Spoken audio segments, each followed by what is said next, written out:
Then say this is done and now we'll be eating it with the biryani, so let me plate it. Yeah. Okay.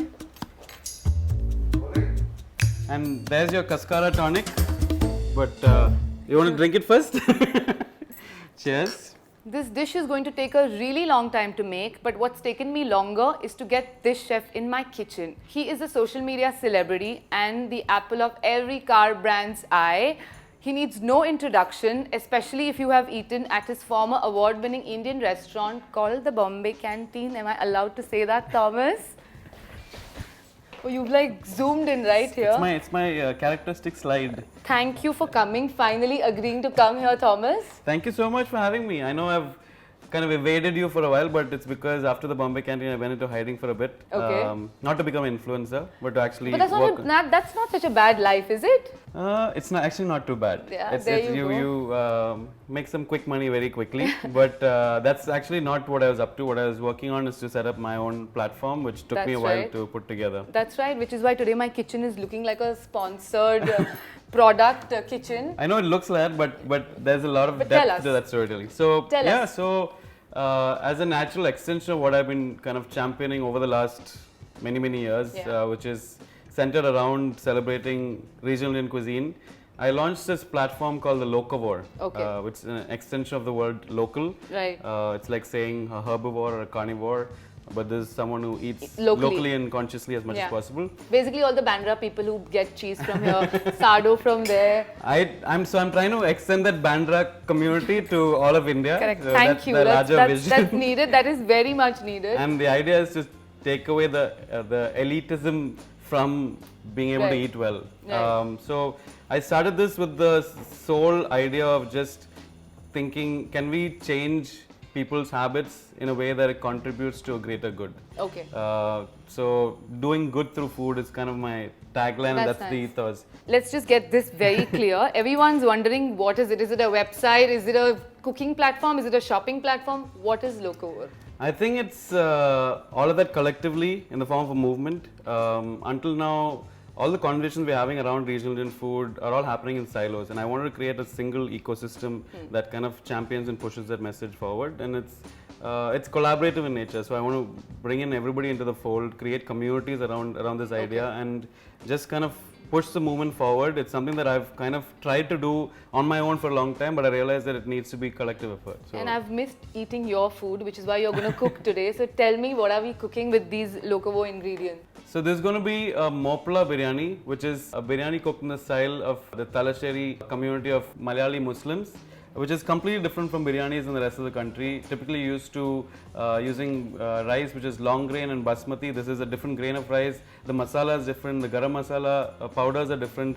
So it's going to be a completely different take on a biryani, but instead of the traditional use of mutton or chicken in the biryani, we're going to use raw jackfruit. Is this how it's traditionally made, or this is a swap that we are doing? This is a swap that we are doing. Okay, great. That I'm doing specifically for you. Okay, let's do it. Let's start. Yes, and I'm going to use like some of my new favorite ingredients in different parts of this meal, and I'll introduce you to them as we go. Let's do it. All right. Let's start with toasting the spices. Okay. You're the boss here. You're going to start the flame here. We're going to use mace. There's a little bit of cloves, some cardamom, cinnamon stick, star anise, black pepper, which is typically and is used a lot in Kerala cooking. Okay. Fennel seeds, saunf, dry red chili, and jeera. I think toasting really brings out the flavor of the spices. And then it's added towards the end and is also sprinkled on top at the end of the dish. Why did you choose to make a jackfruit biryani? Everyone thinks of Indian food in a very unidimensional way as being very specific to certain dishes. And I think the same is true for biryani. You always think of biryani as being either Hyderabadi or Lucknowi or Awadhi. But there are many different styles to it, and this is again just another one, but it's one that I really love because it's so different from the others. It uses coconut oil, it uses a short grain variety of rice which you'd never expect. And what's in a biryani. It called? Is this one? This is the biryani rice we're going to be using today. It's called Siraga Samba or Jeeraga Samba. Because it looks like jeera. Yes. So can you smell those spices? I can. This is nice and done. Yeah. Now we turn it off. Okay. And it needs to be powdered fine. And what you get is this beautiful You already mix, got it. and that's a smell of Kerala right there. Okay. So again, a lot of people don't do this, but when I'm making biryani rice, I don't wash the rice. I cook it directly. That's why you need to get it from a good farm. Yes. Okay. Okay. This is one of my favorite ways to cook rice. You start with a healthy Ghee. amount of ghee. It's quite healthy. See what I did there? Healthy amount of Yeah. ghee. Yeah. And Kerala's gift to the world, coconut oil. So heat that, and then we're going to toast some of these spices. Star anise, some green cardamom, cloves, Very similar to what's here. yeah, cinnamon, and bay leaf. So that gets toasted, and you'll see the cardamom kind of puff up, and that's Yeah, when you when kind of it's know. cooked. Yeah. Now we're going to add the rice. Rice. Do you remember the name of the rice? Jeera samba. Very good. I'm all for this locavore regional cooking. Thank you. And we toast the rice. So the rice is not washed. Okay. It's, I'm very curious to see how this tastes because I have never eaten unwashed rice before unless you have been making that in your restaurant and serving it to us. All the time. Wow. then But I've eaten you're it. going to love it. I know you're going Then to I've love eaten it. it. And we're going to take some salt, season it. My mouth waters just cooking rice. I get excited about even rice. Yeah. Now we can add the water.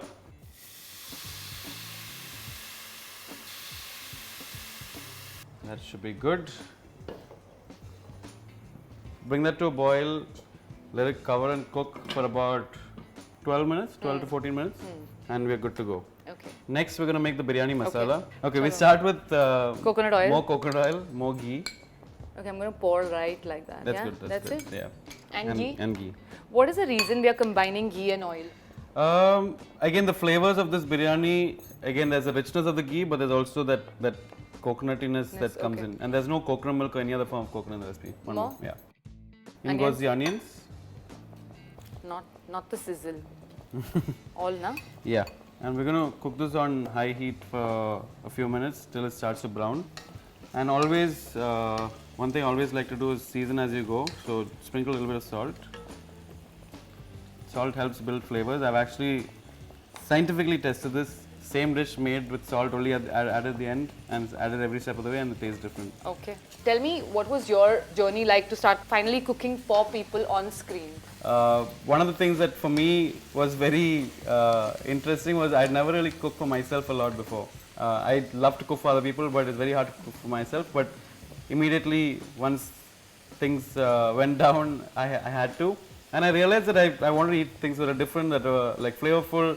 And I said, why not share it with everyone? And so it was almost like a challenge I set myself where I'm going to put myself in front of the camera and just do it. Yeah. But I also didn't, like, I've always not been a big fan of these highly stylized shows. No offense. Okay, I think meanwhile our rice is starting to get almost done. I'm going to taste it. It is almost done. So, Done? onions are browning. Now you can add the turmeric powder and the coriander powder. That's good. And the coriander powder about a spoon. Yeah? This Yeah, much? maybe a little bit more. Yeah. And stir it up.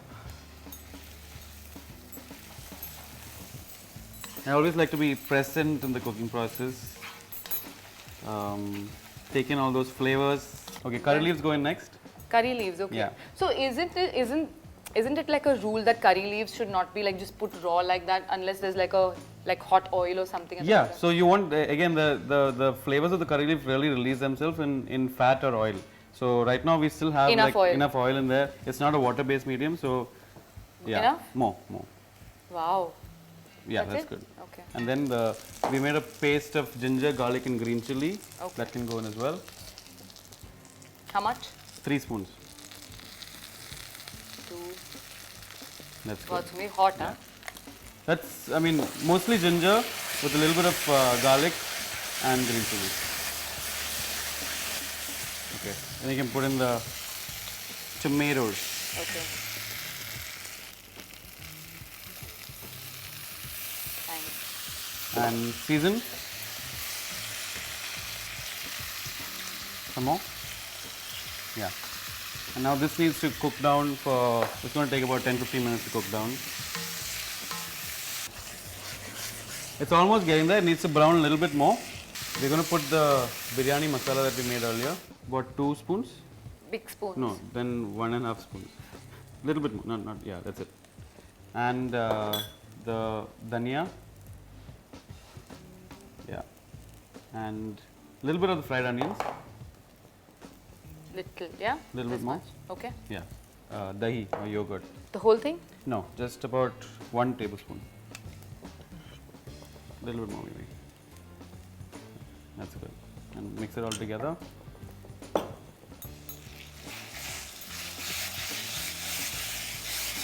That looks about done. You've done a fantastic. You practiced that, Thomas. You've done a fantastic job of cooking this Mopla Biryani masala. I am just Really proud of yourself? No, I'm very proud of the fact that you haven't forgotten how to cook.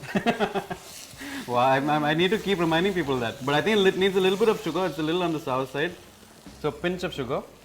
Again, Yeah, this that's is going to it. appease your This is Gujarati side also. Yeah, this is good. Now we turn off Jackfruit. the gas and we add in the jackfruit. Turn off. Yeah. So jackfruit is already cooked. It just needs to be mixed in and Okay. kind of meld with all the flavors. All of it? All of it. I love that you can get like great quality jackfruit without going through all the trouble of like cutting it and like oiling your hands and like. Yeah, I've almost filleted my finger while trying to do it. So most of my jackfruit I've ever eaten comes from all the trees from where I live. There's so many jackfruit. Urban foraging. All the time. I learned it from these chefs who keep going on the road and stuff But it's, like it's that. such a versatile ingredient. This is just one way to use it, but and I don't think we should get caught up on thinking of it as a meat alternative. Think of it just as a really lovely vegetable. that you can- Ingredient. Yeah, Isn't it a fruit? it is technically a fruit. Yeah. Are you a fan of like ripe jackfruit? It's hard. It's hard, but I'm a big fan of raw jackfruit. Yeah. Big, like a big subscriber. We're done. We can start layering. You haven't forgotten how to cook, I must say that. I'm glad you said that because I hope people out there don't forget either. But how was it? How was it kind of hanging up your apron in the kitchen and then moving out of there and doing something else? I kind of pondered over that idea for a very long time before I actually decided on it. Tell us how long. About 2 or 3 years. Wow. And I actually told the team that I would be moving out a year and a half before I left. Okay. So I had enough time to come to terms with it, like kind of embrace what I was going to do and get into. But I left without any clue of what I was going to do next. I just left giving myself the space and the time to just be. And then this idea kind of collectively came to me to say that I wanted to champion regional Indian food in a really powerful and really big way. And we're just getting started. It's going to be really exciting. Looks like a great start. Thank you so much. This is the fun part. It's now time to assemble the biryani. And Sonal, we're going to tag team this. Come on. You do We start, start the layering. with Rice. The rice. Hopefully I won't spill. You know, I'm a clumsy chef. Are you? Do you know that? You haven't done anything clumsy I know. today. I've gotten better over the years, but I'm the guy who will like typically spill something on my shirt if I'm eating. Wow. Okay, and then you would have seen bits of it in my cooking videos. Shows, yeah. No, I actually don't see that. I just keep reading the lines that go underneath. Sicily Chechi. See? It went all the way there.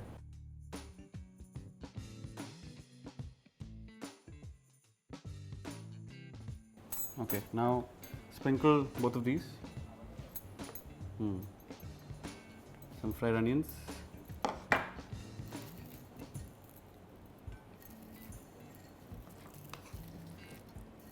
Now we're going to put more of this. No, biryani masala. Biryani masala will go on top of this layer now. Yeah, you are clumsy. Oh no. See, you jinxed it. I was doing fine until now. I didn't even know you were a clumsy chef. I also gave it away, no? I could have gotten away with not. Yeah. Are you excited to eat this? Very excited. Have you had a Mopla style biryani before? No, I have not. What is the one which is with the tapioca? Oh, that's a kappa biryani, Okay. which is technically, I don't know if that's a biryani. It is a biryani. Yeah, Every- starch cooked with. I've eaten that one. Like no rice, only kappa. Tapioca and meat. But you've added what vegetable? Tapioca. That's not a biryani then. Then with cassava. That's That's a biryani. that's just kappa. That's just one ingredient, one component. Then It's what like should- having just rice. Then what should you have? Usually it's cooked with like meat or something like that. There's No, I ate a vegetarian version. Okay. Now you can put The masala. the I'm masala. waiting to Sprinkle use the it. masala. my Hands. hands. Yeah. so it's even. Otherwise, you were yelling at me for putting my hands in there. Okay, the fried onion, some more. Thomas, this is really becoming quite epic. Bus. Yeah, more sprinkling. Yeah, now I'm just gonna knock myself out. Huh? And now you also put in, you can finish those, some cashew nuts and raisins. Yeah, that's it. Saffron milk. Saffron milk. This is going to also like kind of steam up, Seep seep down, down and steam up while we do the dum. And then some more of the masala. Masala. Yeah, you've really made use of this masala. That's it. And now we bring it over here. Put it back. Yep. And we cook this for about 5 minutes. Okay. It all steams together. Okay. Besides the biryani, he's also created this vibe here with like some drinks. Why are we making drinks? Because we're having a party. Okay. This needs to be fun. And you've got some producer friends. Are they friends? These are regular friends, Okay, not not the producer producers. friends. Okay. But I'm making a drink with something called Cascara, and this is from another one of our producers called Black Baza, based out of Karnataka. They work with smallholder farmers, coffee farmers, while also preserving the natural biodiversity in those forests in those areas. So they sell Cascara. So they haven't started selling. I've been pushing them to sell it because there's no market for it. For those of you who don't know what Cascara is, it's the skin of the coffee cherry. So world over, everyone's drinking coffee, but the skin of the coffee just gets thrown away, when in fact it can be just brewed with hot water and had as like a tea, which is low on the caffeine content. It's really, it's a completely different set of flavors and aromas. It doesn't taste like regular coffee. Okay. Since it's hot, we're in the middle of summer, we're going to make a refreshing drink. Okay. So we'll start with some ice. You're making drinks and all. Who have you been inspired by? You haven't seen me slide and do drinking with T-Zack videos also? Which one are we opening? We'll open the Swami because that's the non-flavored one. And this has just been mixed with some moonshine honey as well. Another one of our producers who's working to protect the bees. That's it. Then soda on top. Tonic on top. Okay. So this is mixed with a little bit of lime juice and the honey. So it's a little bit of sweetening. Yeah. Top it up. This is going to be fun. Yep. Garnish with the lime slice. And there's your Cascara tonic. But you want to drink it first? Cheers. Thanks for having me, Sonal. Thanks for finally agreeing to come, Thomas. It was good, huh? Good. Have you had Cascara tonic before? I have. I have had Cascara bonbons. Not tonic, no? No, not tonic. Are you hungry? I am. You've only been cooking this for 800 hours. Okay. So we'll dig right in.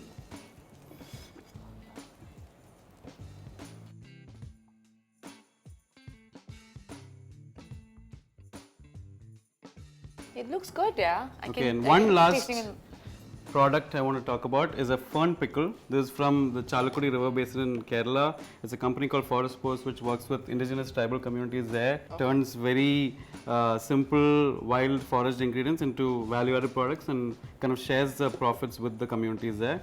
So we're going to open this. So this is not fiddlehead ferns? It's not fiddlehead fern. It's a different type of local fern. I actually went to those forests, foraged with them, created it with them. Okay. And it's unlike anything you've had before. I'm going to spoon this along with it. There you go. And with Clumsy. with that, we're ready to taste. Okay. You first. This is like a kimchi and rice. No? It's on yum. The side. I'm taking some back with me. It's so good. I'm taking this bartan back with me. That you can take. I'll take the biryani in it.